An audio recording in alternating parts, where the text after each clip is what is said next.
Warahmatullahi wabarakatuh. Saya Eva Rianti Nurjanah dari kelas 2E NPM 211200172. Di sini saya akan menjelaskan masa periode kepemimpinan Presiden Susilo Bambang Yudhoyono. Pada pemerintahan Presiden Susilo Bambang Yudhoyono ini dimulai pada 2014 dan berakhir pada 2014. Kebijakan politik yang diambil adalah Kabinet Indonesia Bersatu yang dijadikan menjadi 2 periode. Selama menjabat sebagai presiden, Susilo Bambang Yudhoyono dianggap sebagai presiden yang secara spesifik mengemukakan agenda pemberantasan korupsi.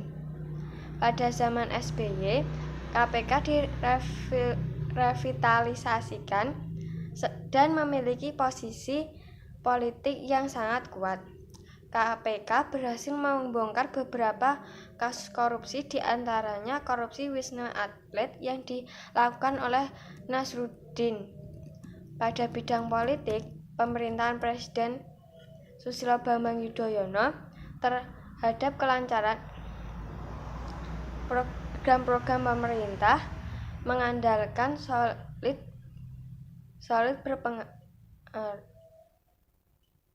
pemerintahan yang solid.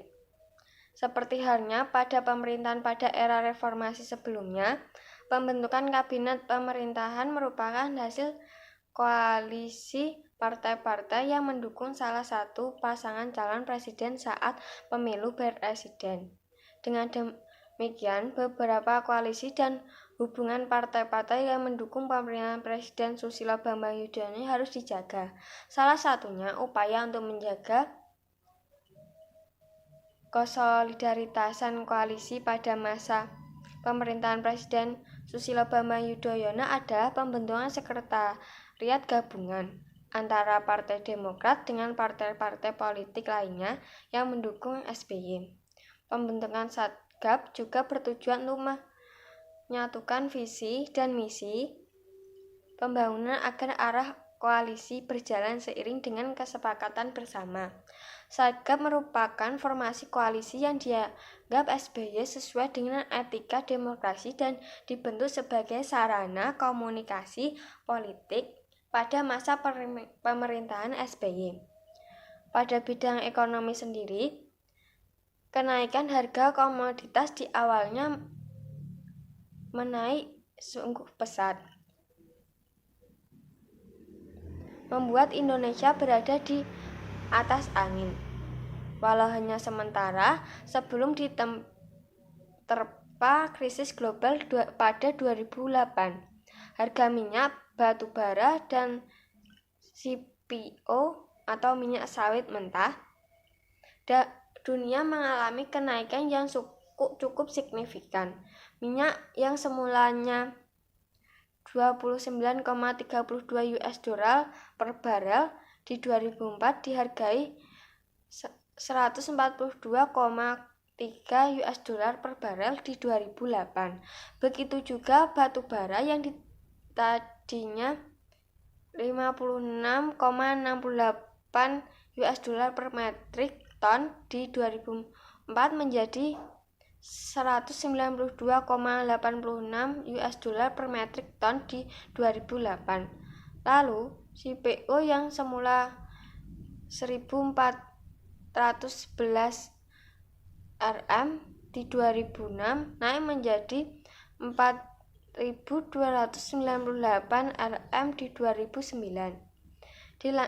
Selain itu, untuk menjaga ekonomi,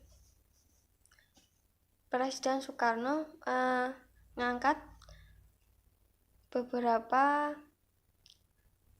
PNS, banyak sekali PNS yang diangkat agar mensejahterakan rakyat. Itu adalah tujuan utama Presiden Susilo Bambang Yudhoyono mengangkat banyak sekali PNS pada saat itu.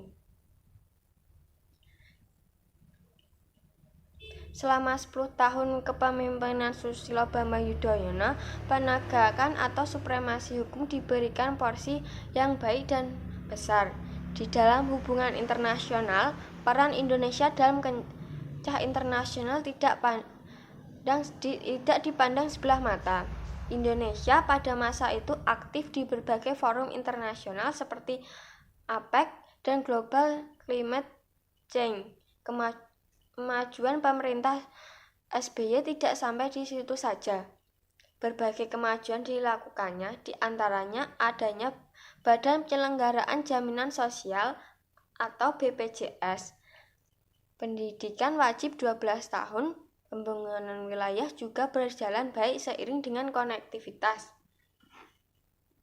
Meskipun banyak pencapaian dibuat oleh Susilo Bambang Yudhoyono, namun pada saat itu banyak sekali isu kontroversial yang terjadi, seperti kasus sentur kriminalisasi KPK atau Komisi